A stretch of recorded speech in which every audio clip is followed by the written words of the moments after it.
I went to the American Health Insurance Plan Conference, one of the largest conferences in the country that deals with health plans and what they're doing for the future.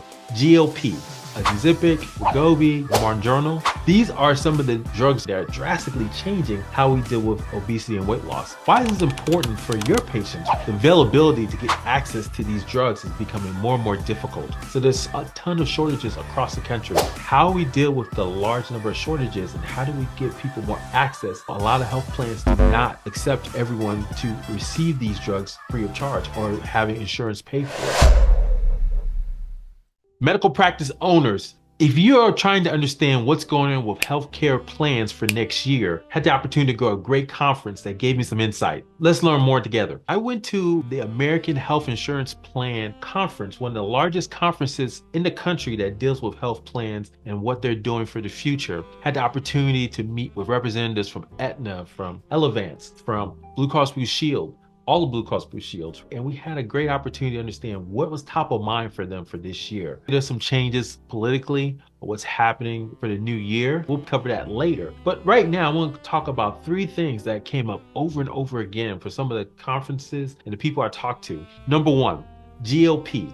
If you don't know what GLP-1s are, you probably heard of Ozempic, you heard of Wegovy, you heard of Mounjaro. These are some of the top new drugs that are coming down a pipeline that are drastically changing how we deal with obesity and weight loss. Why is this important for your patients? Well, number one, the availability to get access to these drugs is becoming more and more difficult. We're seeing time and time again that there's shortages all over the place. Unfortunately, Novartis and big companies, they cannot provide them fast enough because of some of the ways you have to distribute it. These type of drugs need to be refrigerated, and it's just hard to get the supply out. So there's a ton of shortages across the country. That's one of the top things that came up during this conference was how we deal with the large number of shortages and how do we give people more access? Because if you didn't know, a lot of health plans do not readily accept everyone to receive these drugs free of charge or having insurance pay for it. And so there needs to be some strategies on how we're going to get this compensated and reimbursed over time, because obesity is an epidemic in the United States. There is some estimates around 70% of Americans are obese. That's something that's defined as over 20% of their recommended body mass, or BMI, body mass index, 20% over their body mass index. So these are some of the things that more and more individuals need to be aware of, because getting access to these drugs can drastically change how our society works. So there have been some discussions on how to deliver new treatment plans, new type of pills. There's discussion about a pill form of these type of weight loss drugs, but it's still in the early stages. So that was one of the things that kind of bubbled up. The next thing that came up was health equity. Health equity has been a buzzword in healthcare for a long time. I've been involved in healthcare for over 15 years, and I've seen tons of different initiatives come and go. But it's the first time that health plans, especially Medicare and Medicaid, has really pushed the initiative to ensure that we start collecting data around individuals and their need of care, especially around social determinants of health. What does that mean? That means understanding things like food insecurity, understanding things like transportation issues, understanding housing needs. It's becoming more and more apparent that these other factors are having a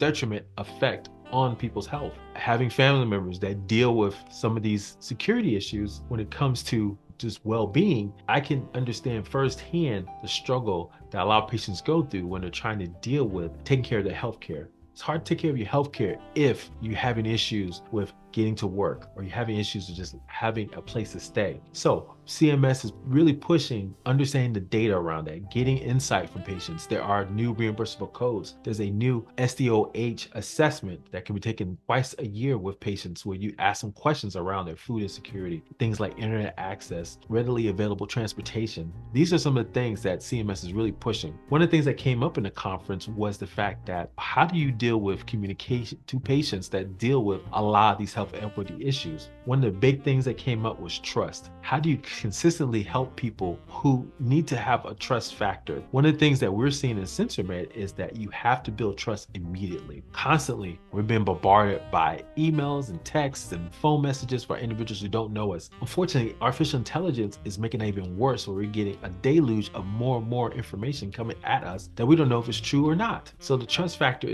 really has to be high when you're dealing with patients and helping them with their care at home. So one of the things that we seen that help with trust is be able to initiate contact with person, having culturally relevant conversations with individuals. And that could mean something as simple as speak their language. You need to have staff members who potentially could look like the patients they serve because they understand the patient, to have more empathy to them. Simple things like understanding when a patient was discharged from a hospital and giving them conversation around their care and making sure they're taken care of and seeing how they're doing on a daily basis. Also having omni-channel communication. So what does that mean? Not just reaching out to them via text message or phone mail, but mailing them something in the mail to ensure that they understand that someone cares about them and ensures that they're staying healthy. These are all things that you can do to build trust. And that trust metric is going to be so important because unfortunately, the biggest strain on costs are individuals who, number one, may have the access, but they're not utilizing the facilities effectively enough. And because a lot of times they just don't know what they don't know because they don't trust. That's one of the reasons why also CMS is pushing for caregivers. They have initiatives around caregivers, basically loved ones or neighbors or friends who help individuals who are suffering from chronic conditions or even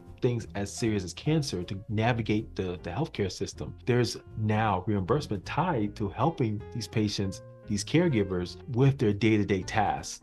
There's something like huge numbers, millions of caregivers out there that need help and they suffer in isolation. So there's a recognition of that. And we saw that with health plans actually putting together structures around how caregivers can take advantage of that. Likewise, they're looking at the whole social worker network, right? Looking at social worker, how they can get them involved and helping with the whole patient and making sure they stay relevant and taken care of when it comes to things around their transportation needs, getting access to affordable medications. Those are some of the things that kept bubbling up when I spoke to some of the individuals at the AHIP conference. Health, social determinants of health will still be a top of mind. Not only are they looking at the data, but eventually they're going to put plans in place to ensure that health plans are mandated to put things in place to help patients because it's such a driver on costs. And then last but not least, just chronic conditions in general. One of the things, shocking statistics for me, was that the Hypertension Council was really focused on how do you handle uncontrollable hypertension. Right now, that number's at 47%. That means that 47% of Americans typically have controlled hypertension. They want to get that up to 80%. They started this initiative in 2019. Obviously, the pandemic slowed that initiative down, but there now's a big push because hypertension, there's so many bad things that come out of it. And typically, if a person has hypertension, they have other chronic conditions like diabetes, like COPD. And so having hypertension under control can help mitigate against a whole host of situations for patients, but more importantly, the cost on healthcare, which is something that we're trying to rebound. As we all know, healthcare is 20% of GDP. Huge number, over trillions of dollars that's spent on healthcare costs every year and is not slowing down anytime soon. In fact, it seems like it's getting more complicated, even with initiatives around value-based care. So your health plans are really doing a deep analysis on how they can help patients, going forward for the future. First, they're looking at how they can help with weight loss, understanding the importance of GLPs and getting them access, but also new delivery mechanisms so patients can take them willingly and easily so we can stop the shortages. To build the focus on health equity, right? And making sure patients get the care they need around their whole care, around